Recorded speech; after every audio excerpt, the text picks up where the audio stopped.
El tiempo cronos tiene que ver con nuestros segundos, minutos y horas que transcurren, que contamos con nuestro reloj, cada vez menos, ahora más con nuestros celulares. Es ese tiempo que va corriendo en nuestro almanaque desde el momento en que fuimos concebidos en el vientre de nuestra madre. Ahí empieza a correr el tiempo de nuestra gestación, y después del parto, después del nacimiento, comenzamos a contar las horas, los días, semanas, meses y años, y cada uno de los que estamos aquí presentes, presencialmente o por medio de Zoom, sabemos cuánto tiempo cronos ha transcurrido en nuestra vida. Es el tiempo que vivimos todos los días de nuestra vida. Pero el tiempo kairos es otro tiempo, y tiene más en relación con Dios, tiene más en relación a la manera en que Él mira o mide el tiempo, por así decirlo, con relación a las personas, y ni que hablar en cuanto a los hijos de Dios. El tiempo kairos tiene que ver con la oportunidad, y ese es el tiempo al cual somos llamados a ver, a contemplar y a pedirle, de la misma manera en que lo hizo Moisés en un salmo, a pedirle a Dios que nos dé sabiduría para que sepamos contar nuestros días. Y Moisés no estaba hablando acerca de una cuestión matemática de contar que, bueno, yo con mis 56 años, casi 57, tengo tanta cantidad de segundos de vida, de minutos o de horas, de días y de años. No se trata de eso, sino que seamos capaces de contemplar la vida tal como Dios la ve y ver cómo Dios habla y obra en nuestra vida, y a la vez nos va presentando tiempos, oportunidades. Creo que ese es el punto para nosotros en esta noche, la capacidad que tuvo que adquirir David para esperar el kairos de Dios, el tiempo de Dios, en el buen obrar, aunque por momentos fue difícil, triste, angustiante, agobiante, el proceso por el cual David tuvo que transcurrir. Nos encontramos con dos reyes, como decía al principio, uno en ejercicio, pero sin la bendición de Dios, y otro en potencia, pero siendo bendecido por Dios y formado por Dios mientras tanto. Saúl desechado por apresurarse y desobedecer. Tendríamos que hacer un repasito, bueno, ya Osvaldo lo hizo, ¿sí? Acerca de qué forma Saúl se apresuró, no supo esperar a los tiempos de Dios establecidos por Dios, y por lo tanto ese apresuramiento lo llevó a desobedecer. Y nos encontramos con David confirmado en la espera y obedeciendo paso por paso todo lo que Dios había prometido para él. En esto viene a nuestra mente la imagen de otra persona, y esto es el mismo Salvador, el Señor Jesucristo, alguien que fue confirmado, prometido antes de su nacimiento aquí en esta tierra, y sin embargo nos encontramos que constantemente el enemigo lo tentó para saltear los tiempos establecidos por Dios para él, siendo el Hijo de Dios, siendo Dios hecho hombre, siendo aquel que como hombre se sujetaba a la voluntad del Padre, y sin embargo el enemigo no le perdió pisada y trató siempre de coartar los tiempos establecidos por Dios para él. Simplemente recordar el tiempo de la tentación en el desierto, y cómo cada una de las promesas que Satanás le hacía al Señor Jesucristo tenía como objetivo cortar o acortar, ¿sí?, los tiempos establecidos por Dios, hasta que finalmente el Señor Jesucristo, y respondiéndole, escrito está, escrito está, escrito está, se pone absolutamente en las manos de Dios en obediencia, y ya el enemigo no tenía nada que hacer con él. Mire, hermanos, todos nosotros somos conscientes del tiempo, o deberíamos ser conscientes del tiempo en el cual estamos viviendo como hijos de Dios, y cómo muchas veces somos tentados, ¿sí? Somos tentados a acortar los tiempos de alguna manera. Y muchas veces cuando somos tentados a acortar los tiempos establecidos por Dios, normalmente son tentaciones a hacer, por supuesto, algo que raya muchas veces lo que no conviene, lo ilícito inclusive. Por lo tanto, de la misma manera en que Saúl no aprendió, nosotros tenemos que aprender de la lección de Saúl, de la misma manera en que David sí aprendió, y tenemos que aprender de la historia del ejemplo de David, y mucho más de la manera en que el Señor Jesucristo sí aprendió por medio de la obediencia, nosotros también tenemos que aprender del ejemplo del Señor Jesucristo en cuanto a esperar el tiempo, los tiempos de Dios. Satanás constantemente va a actuar en este sentido con nosotros. Y si hay algo que nos cuesta a nosotros, ¿qué es? ¿Qué nos cuesta? Esperar. Nos cuesta esperar. Quisiéramos que todo suceda al instante, rápidamente, hasta mágicamente, que suceda todo aquello que anhelamos, deseamos o queremos. Pero como hijos de Dios entendemos que por sobre nuestro anhelo, nuestro deseo y nuestro querer se encuentra algo que tenemos que tener muy en alto, muy en estima y muy en constante actividad en nuestra forma de pensar, y es la voluntad de Dios. Conocerla, entenderla, aplicarla y muchas veces esperarla hasta que se cumpla lo que Él quiere para nosotros. Miren, yo veía que existe un resumen maravilloso acerca de lo que fue el tiempo de David aquí en la tierra. Dice en Primera Crónicas, capítulo 29, versículo 26 al 30, si alguien que quiere saber rápidamente quién fue David, qué fue lo que hizo y cómo terminó, fíjense lo que dice el escritor al libro de Primeras Crónicas. Dice, y los hechos, versículo 26, así reinó David, hijo de Isaí, sobre todo Israel. El tiempo que reinó sobre Israel fue 40 años. Este es el tiempo, Cronos. Este fue el tiempo. Fueron 40 años. 7 años reinó en Hebrón, 33 reinó en Jerusalén, y murió en buena vejez, lleno de días de riqueza y de gloria, y reinó en su lugar Salomón, sus hijos. Cerramos la Biblia, nos vamos a casa, ya tenemos el resumen de la vida de David. ¿Está? Mensaje cortito, listo, no hay nada más que decir. Sin embargo, en este resumen podemos encontrar dos etapas bien marcadas en la vida de este rey a la espera de un reino. De este rey a la espera de su reino. Este rey a la espera de su corona, de su trono y de su ungimiento como tal y de sus funciones como rey en obediencia a Dios y para bendición del pueblo. Porque en definitiva, lo que marcó una gran diferencia entre David y Saúl es que el primero lo escogió el pueblo y el segundo fue escogido por Dios.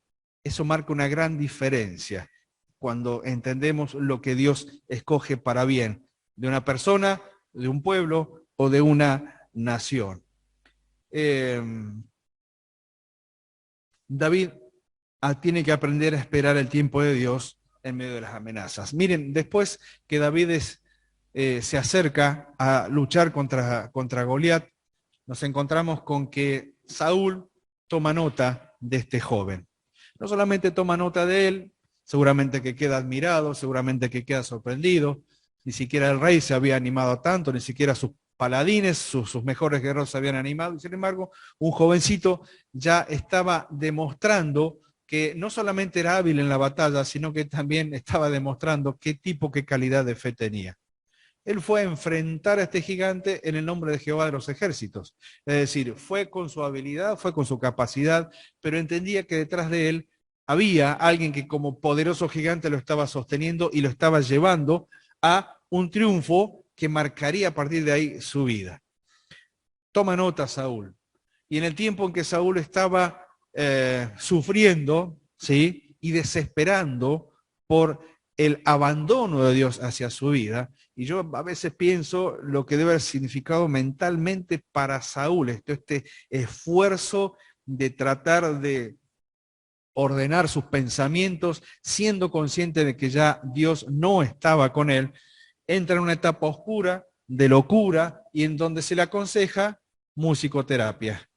¿A quién traen? Bueno, conozco un muchacho por ahí, dice uno de los súbditos del rey, que es bueno en apariencia, es temeroso de Dios, sabe tocar música, es valiente, es esforzado, es una larga lista de cualidades de David. Y es puesto por orden del rey a su lado, a su costado, para que comience de esta manera a llevar adelante este ministerio. Qué interesante, el primer ministerio de David para con el rey fue a través de la música. pero entendemos que detrás de esto también estaba la tarea que Dios estaba haciendo en David delante de ese rey. De alguna manera los dos se estaban conociendo y de alguna forma también se estaban midiendo. Pero hasta ahí no habría ningún tipo de problema, a no ser que, vamos a 2 Samuel capítulo 18, a no ser que Saúl comenzara a mirar, perdón, 1 Samuel capítulo 18, 1 Samuel capítulo 18, a no ser que Saúl comenzara a contemplar a David con otros ojos, ¿sí? Con otros ojos. Ya se había apartado de parte de Saúl la admiración. Y por causa de la alabanza del pueblo, por causa del reconocimiento del pueblo, nos encontramos con un rey que ya mira a este súbdito suyo con ojos de odio, con ojos de envidia, con ojos de resentimiento, porque no puede ser que con todo lo que él había significado o creía que había significado por haber sido elegido el primer rey de Israel, de repente aparezca un desconocido que se lleve toda la alabanza, toda la gloria que él tendría que haber recibido por el simple hecho de ser rey. Pero encontramos precisamente que Saúl, en estos celos que él tiene hacia David, el origen de estos celos es porque David, siendo soldado al servicio del rey y siendo un hombre fiel al servicio del rey, se encuentra que de repente es popular y querido por el pueblo. Lo interesante de esto es que David, ya conociendo la promesa de Dios y el ungimiento que había recibido para ser rey a futuro, podría haber promovido algún tipo de rebelión entre el pueblo, con las tropas, tenía las herramientas para poder hacerlo. Y sin embargo, David aprendió a esperar el tiempo de Dios. Cuesta mucho, cuesta mucho. Más cuando sabemos que hay una promoción quizás en nuestro trabajo donde vamos a ser ascendidos y muchas veces quisiéramos apurar esos tiempos o vamos a recibir algo que es para nuestro bien y quisiéramos apurar esos tiempos y a veces buscamos aliados en la política, en conocidos, en un montón de personas y nos perdemos la bendición de saber esperar en Dios y ver cómo Dios actúa. David entendió esto claramente y él sabía que si había algo que iba a formar su carácter y que iba a afirmar su reinado, era nada más y nada menos que saber esperar en Dios. No promovió él nunca ninguna rebelión, nunca se aprovechó de su situación. Él mantuvo la postura del siervo humilde. Ser siervo cuando las circunstancias son difíciles no es fácil. Sabía que servía no solamente un rey, y estaba sirviendo un rey que estaba enloqueciendo, estaba sirviendo un rey que que había sido depuesto delante de Dios de su tarea, pero a la vez él sabía que estaba sirviendo a un Dios que era presente constantemente en su vida. Miren, el enojo de Saúl llegó a tal punto que inclusive pretendió que muera en batalla. De alguna forma él, como rey, lo enviaba, ¿sí?, a luchar estas batallas, y entonces él esperaba que los filisteos se hicieran cargo de David.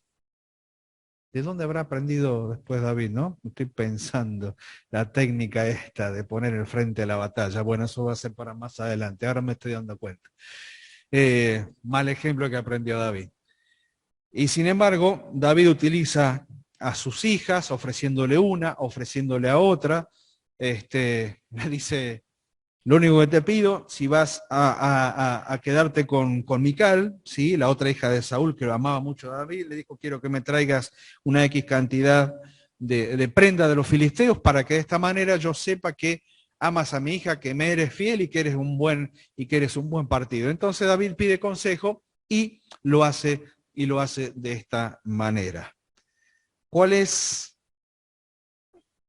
entonces la posición de David? Una posición complicada. Servir a un rey que está enloqueciendo, mantenerse equilibrado con un pueblo que aprende a respetarlo y que aprende a amarlo, casarse con una de las hijas del rey. La posición de David no era sencilla, no era fácil. Y sin embargo, fíjense lo que dice en los versículos 14, 15 y 16. Fíjense lo que dice. Dice, y David se conducía prudentemente en todos sus asuntos, y Jehová estaba con él. Y Jehová estaba con él. Y David se conducía prudentemente en todos sus asuntos, y Jehová estaba con él. Y viendo Saúl que se portaba prudentemente, tenía temor de él. Mas todo Israel y Judá amaba a David, porque él salía y entraba delante de ellos. Él salía. Fíjense en esta característica de este joven siendo preparado para el reinado. Un muchacho que aprendió a ser prudente. Ahora, ¿cuál era la prudencia de David? La prudencia de David era la dependencia de Dios. Esa era la esencia de la prudencia de David. Una persona prudente, un cristiano prudente, es aquel que tiene en cuenta lo que Dios dice y lo que Dios quiere de nosotros. Cada uno de nosotros tenemos nuestra área en donde tenemos que ser prudentes, cada uno de nosotros. Algunos recién están comenzando en este camino de entender y de comprender cuál es la prudencia, pero la prudencia para cada uno de nosotros abarca todas las áreas de nuestra vida, todas las áreas de nuestra responsabilidad como padres, nuestra responsabilidad como hijos, nuestra responsabilidad como varones, las áreas de nuestra responsabilidad como jefes o como empleados, las áreas de nuestra responsabilidad como hijos de Dios dentro de la casa de Dios, en las tareas y las funciones que nos han sido delegadas. Esa responsabilidad tiene que ver con la dependencia y la obediencia a Dios. Cada uno de nosotros sabrá cómo está esta prudencia en nuestra vida con relación a cada uno de estos temas. Quizás no estoy siendo prudente en algunos aspectos y estoy aflojando en algunos sentidos. Quizás no estoy siendo prudente en cuanto a mi ejemplo hacia mi hijo, mi familia, en cuanto a mi responsabilidad con la iglesia local. Eso es un aspecto en donde se nos exige prudencia. Y no nos olvidemos, la prudencia de Dios es la dependencia, la obediencia a Dios. Y quizás como padre, como esposo, como hijo, no estoy siendo prudente en ese sentido y no estoy dando un buen ejemplo ni a mis hijos, ni a mi esposa, ni a mi familia en cuanto a mi participación, mi responsabilidad, mi compromiso, mi asistencia o lo que fuera a lo que hace a la vida congregacional. Pero la prudencia abarca todas las áreas de nuestra vida. La prudencia de Dios produjo temor en Saúl, que a esta altura ya se había transformado en su enemigo íntimo, por así decirlo. Ya Saúl era el enemigo íntimo de David. Y la prudencia de David, que tenía raíz en su dependencia a Dios, producía en Saúl temor. ¿Por qué? Porque Saúl ya no disfrutaba de la comunión con Dios de la manera en que veían cómo David sí la disfrutaba en cada uno de sus pasos. De tal forma que todos aquellos que lo conocían a David daban testimonio de él. Todo Israel y Judá amaba a David porque él salía y entraba delante de ellos con la libertad de alguien que está bien con Dios. Yo me imagino en estas dos diferencias de situaciones. Mientras Saúl cada vez se encerraba cada vez más en su castillo, en su palacio, David tenía más libertad. Saúl se encerraba en su locura, masticando bronca, masticando odio, masticando envidia, y sin embargo, la relación plena de David con Dios le daba la libertad para entrar y para salir todas las veces que quisiera. Aún así todo, obedeciendo a este rey en cada una de las campañas que le decía que tenía que llevar por delante. El temor de Saúl era porque veía que Dios estaba con David. Quizás este rey que estaba envejeciendo se sentaría a la noche sin poder dormir y recordaba aquellos buenos y lejanos tiempos cuando tenía una relación con Dios. Quizás podía hacer una comparación en lo que veía en David y en lo que él podría haber sido si hubiese sido obediente a Dios. Creo que el título de nuestros estudios de la vida de Samuel se sigue resumiendo en aquello de que todo se ve en el último capítulo. Y el último capítulo de Saúl era cada vez más triste y oscuro. Creo que un llamado de atención para todos nosotros en la manera que estamos escribiendo los capítulos de nuestra vida, para que el último sea el más glorioso, porque el más glorioso es aquel en donde uno puede presentarse delante de Dios, y nos presentaremos delante del Señor para rendir cuenta de cómo hemos vivido aquí los años y los tiempos que han venido de la mano de Dios. ¿Cuál es la historia? Que se repite aquí en adelante. Saúl procura matarlo, Saúl procura matarlo, Saúl procura matarlo.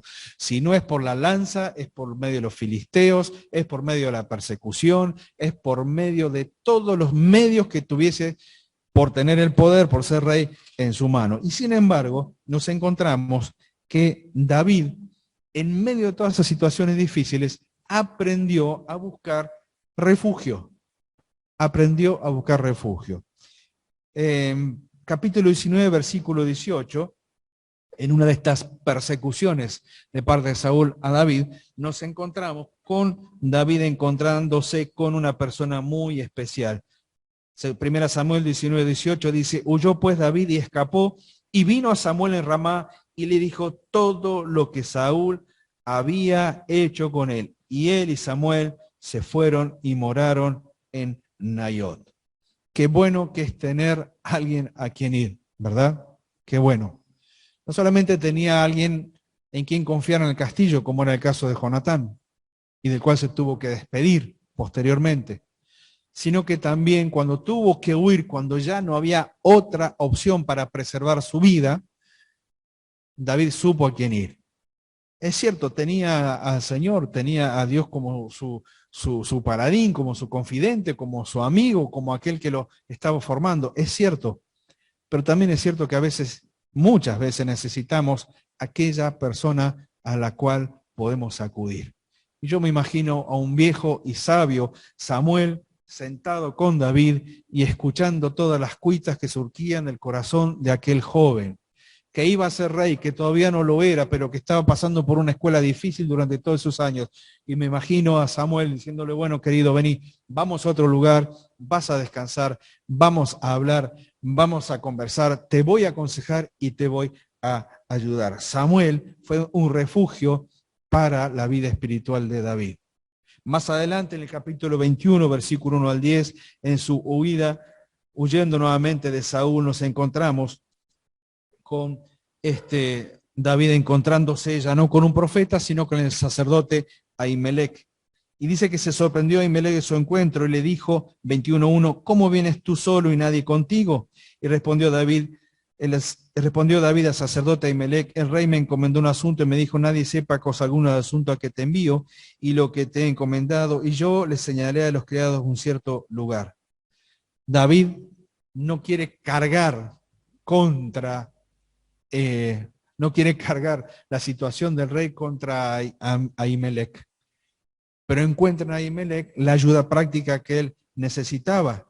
En ese lugar encontró comida, en ese lugar encontró descanso, y en ese lugar encontró la mejor arma que pudo obtener y tener jamás en su vida, la espada de Goliat el filisteo. Y entonces él dice, ninguna como ella, dámela. Y levantándose, verso 10, David aquel día huyó de la presencia de Saúl y se fue a Aquis, rey de Gat.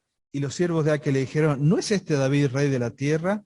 ¿No es este de quien cantaban en las danzas diciendo, hirió Saúl a sus miles y David a sus 10,000? Es decir, no solamente encontró refugio con Samuel, no solamente encontró refugio con Ahimelech, también trató de encontrar refugio en medio de los filisteos. Pero entendemos que esta fue una decisión no correcta de David. ¿Y quién lo puede juzgar por eso? Porque si tengo que sumar todas las decisiones incorrectas de parte mía, la verdad que estoy lejos en la carrera comparado con él.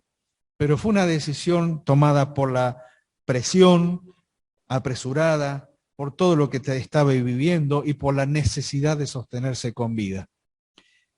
Y no fue por mucho tiempo, porque en definitiva David tuvo que hacerse pasar por loco para poder sobrevivir en medio de los enemigos. Y cuando huye de ahí, nuevamente encuentra refugio o encuentra cuidado, protección en una defensa natural, como era la cueva de Adulam, pero también rodeado de su propia familia. Capítulo 22, versículo 1 al 5. David se va de allí, de estar con los enemigos, y entra en la cueva de Adulam, y juntamente con él se suman, es para otro estudio esto, pero es hermoso, se juntaban con él todos los afligidos, verso 1, yéndose luego a David de allí, huyó a la cueva de Adulán, y cuando sus hermanos y toda la casa de su padre lo supieron, vinieron allí a él, y se juntaron con él todos los afligidos, todo el que estaba endeudado, todos los que se llaman amargura de espíritu, y fue hecho jefe de ellos, y tuvo consigo como 400 hombres. La cueva de Adulán le sirvió a él para descansar, para reencontrarse con su propia familia, y para escribir algún salmo maravilloso, como por ejemplo el 142, versículo 5, en donde dice, en medio de toda esa situación, le dice a Dios, tú eres mi esperanza. Tú eres mi esperanza. Miren, la gran mayoría de este mensaje está basado en el mensaje de otro hermano que me compartió sus apuntes, de lo cual le estoy muy agradecido, porque primero me hizo bien a mí para poder compartírselo a ustedes. Y este hermano expresaba en esos apuntes lo siguiente: la familia muchas veces es el refugio necesario para nuestro dolor. La familia. Miren, difícil es cuando teniendo familia no podemos ir a ella para ser ayudados, sostenidos, cuidados, protegidos, escuchados, todo lo bueno que una familia nos puede ofrecer.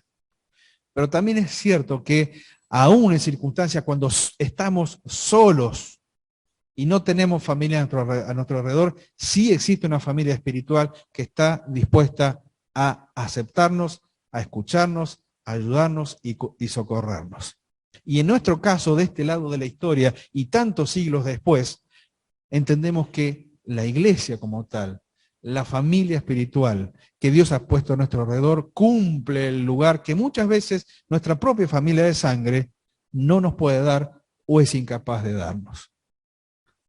Nunca dejemos de valorar lo que significa la familia espiritual, lo que significa un hermano, un Cristo, una hermana en Cristo, desde el más chiquitito hasta el más ancianito. Cada uno de ellos, cada uno de nosotros, con diferentes circunstancias, formaciones, pruebas, fracasos, triunfos, pero todos con ese mismo sentir que es el hecho de ser hijos de Dios y hermanos en Cristo, cada uno entre nosotros. Miren, si fue importante para David encontrarse con su familia dentro de una cueva, ¿cuánto será para nosotros como hermanos en Cristo encontrarnos y ayudarnos mutuamente? De eso se trata, sin duda, la familia. No solamente encontró refugio con Samuel, con Ahimelech, entre los filisteos, en la cueva de Adulam, sino que nos encontramos en los capítulos 24 y 26, que David buscó refugio en ciudades, en desiertos, en valles y en los montes. Y saben una cosa, en ese tiempo David tuvo la oportunidad de adelantar el tiempo, porque tuvo dos oportunidades bien claras de, como se dice actualmente, de cargarse a Saúl, de matarlo. Dos oportunidades claras. Allí, al punto de, en una oportunidad, cortar la punta del manto de Saúl, y le pesó en forma tan grande porque entendió que en sus manos no estaba la venganza, ni siquiera en adelantar, sino que siguió esperando los tiempos de Dios. Mire, esto no debe haber sido fácil. Si nosotros tuviésemos la oportunidad de vengarnos de aquella persona que nos ha hecho tanto mal y tanto daño, ¿cómo reaccionaríamos? Y sin embargo nos encontramos que David, teniendo la espada en su mano y dos posibilidades de matar a Saúl, no lo hizo. No lo hizo. La primera vez en la cueva en Engad y la segunda vez en el desierto de Sif.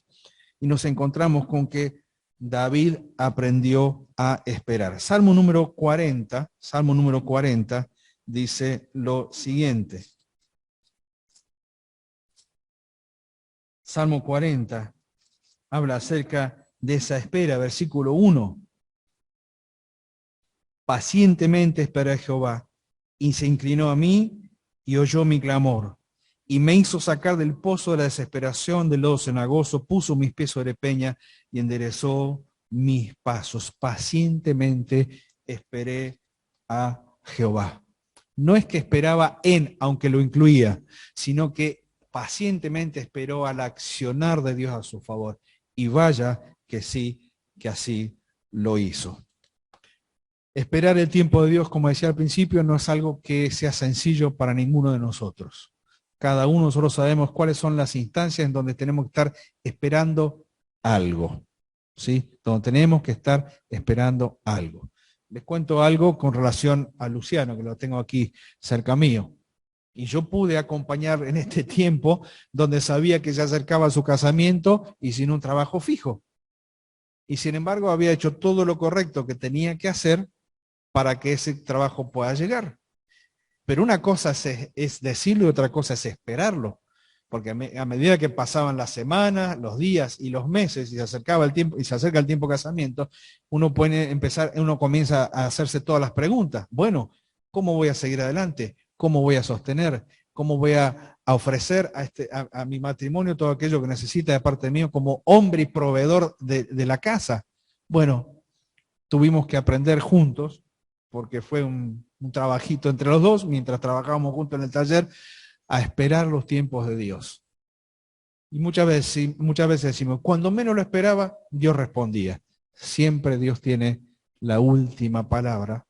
Cuando somos fieles o cuando sé fiel también en esa espera. Esperar el tiempo de Dios. Decíamos al principio, Saúl fue desechado por apresurarse y desobedecer. David fue confirmado por esperar y obedecer. Y esa es la lucha constante que nosotros tenemos también en este tiempo.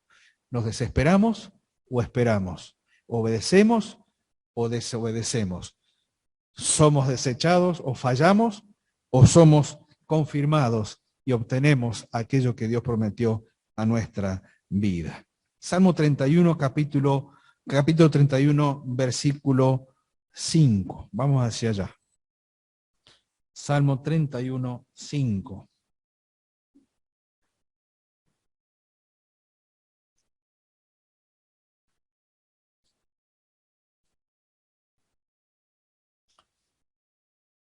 Es una declaración de confianza, es un hermoso salmo.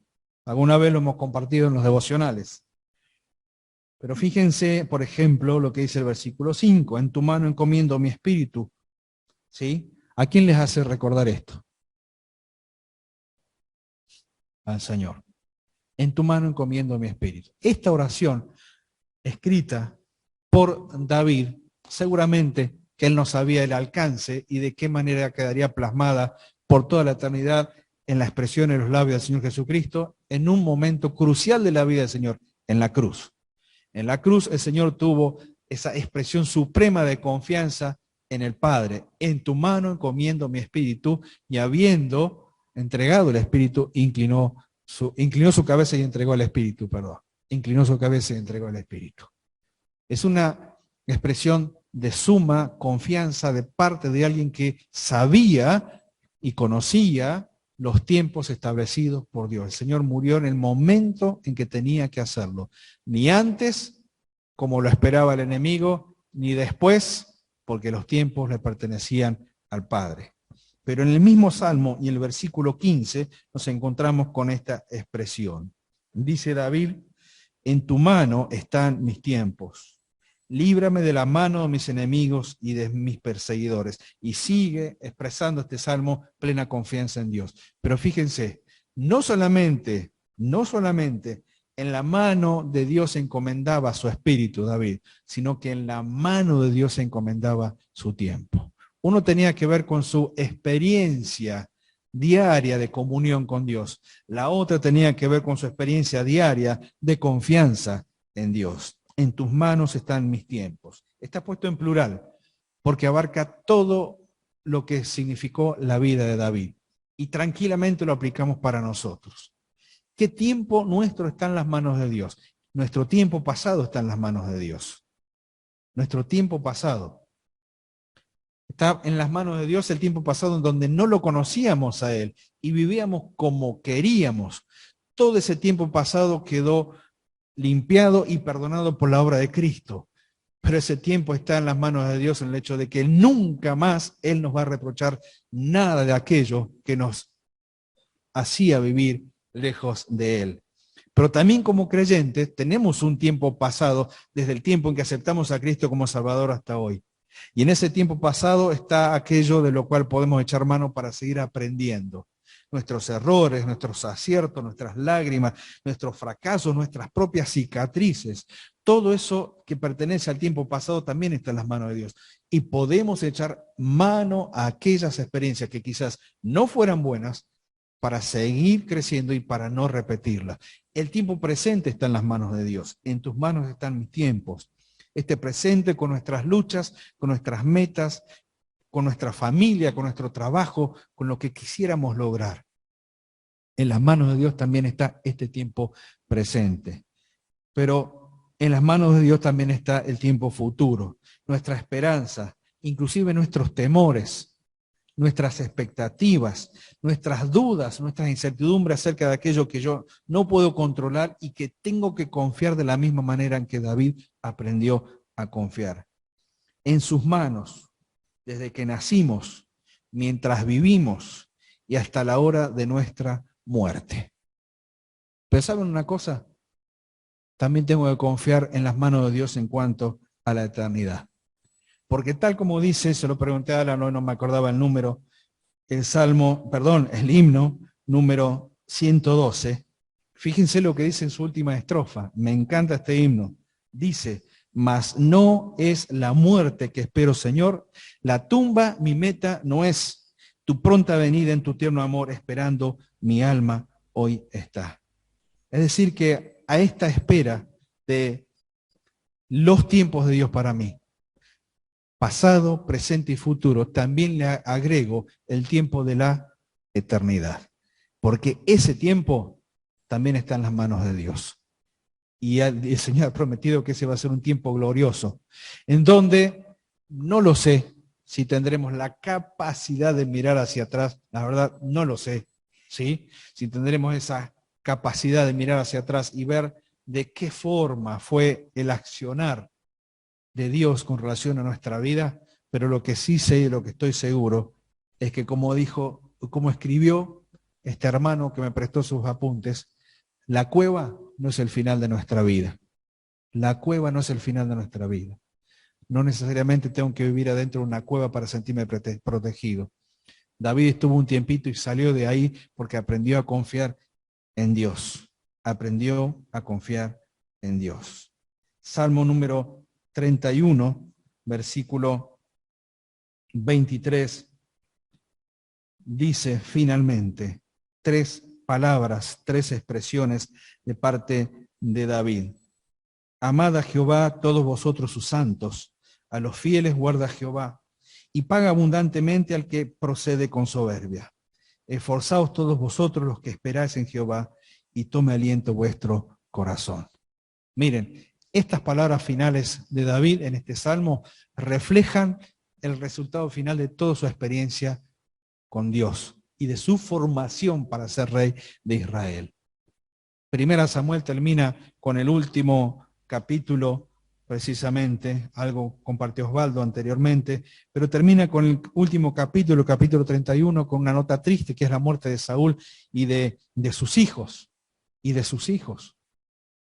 Y Segunda Samuel comienza con el lamento porque le pesó a David la manera en que Saúl terminó los tiempos, los años, los días de su vida. Le pesó, lloró por Saúl, lloró por Jonatán su amigo, lloró porque murieron y porque la locura de este rey desobediente arrastró inclusive también a su propia familia, porque no aprendió a esperar el kairos, el tiempo establecido por Dios para él. Y entonces sí, escribe este salmo y dice que hay 3 cosas que tenemos que hacer mientras tanto aprendemos a esperar el tiempo de Dios. Amarlo a Él, esforzarnos en nuestra vida y tomar aliento en nuestro corazón. Amar a Dios, esforzarnos en nuestra vida y tomar aliento en nuestro corazón. ¿Por qué? Porque David aprendió estas 2 cosas. que su espíritu estaba en las manos de Dios, su relación, y que sus tiempos estaban en las manos de Dios, su proyección. Y si tenemos bien claro esto, entonces, ¿qué es aquello que puede preocupar a nuestra vida? Sí, yo sé, seguramente ustedes me pueden dar una lista así larga de todas las cosas que le preocupan. Les muestro la mía, y nos ponemos a comparar y competimos un rato. Pero creo que de tanto en tanto nos tenemos que detener para ver de qué manera un hombre que seguramente habrá sufrido bastante más que alguno de nosotros, aprendió a esperar el tiempo de Dios, porque todavía no era rey en ejercicio, pero ya era rey a los ojos de Dios. Y le era tan importante la vida de David que se tomó el tiempo, Dios se tomó el tiempo de moldearlo, de prepararlo para que sea finalmente un rey conforme a su corazón. Así que este tiempo que hemos compartido tiene que ver precisamente con la preparación, la escuela brava que Dios hizo pasar a David antes de llegar a ser rey algún tiempo después. Oramos y después, si alguien quiere compartir algo, algún comentario, alguna pregunta, seguimos adelante. Y si no, cerramos con la reunión. Oramos. Padre que estás en el cielo, gracias por este tiempo que nos diste. Gracias por que seguimos aprendiendo acerca de ya no únicamente Samuel en sus últimos años y aún consolando y acompañando y apoyando a David como rey, sino que ahora estamos aprendiendo acerca de este que fue un niño que aprendió a confiar en ti, un joven que siguió confiando en ti y alguien que necesitó precisamente de la prueba para afirmar aún más su corazón en ti. Señor, ayúdanos a saber mirar el tiempo que estamos viviendo hoy y si somos capaces de darnos cuenta dónde estamos parados en ese sentido. Quizás estamos desperdiciando nuestro tiempo, nuestra vida. Quizás se nos hace difícil tener un equilibrio en lo que tiene que ver con todo lo que somos y hacemos en nuestra vida personal, en nuestra vida espiritual, en nuestra vida congregacional, en nuestras responsabilidades, que son muchas, Señor, lo sabemos. Por eso necesitamos que nos ayudes, Señor, que nos enseñes a contar nuestros días, para que de esta manera traigas a nuestro corazón sabiduría. Padre, gracias por la lección de David. Queremos seguir creciendo, queremos seguir aprendiendo. Ayúdanos como hombres de tu iglesia aquí en Chipoleti. Ayúdanos porque te necesitamos de todo corazón. Nos dejamos en tus manos. En el nombre del Señor Jesús. Amén.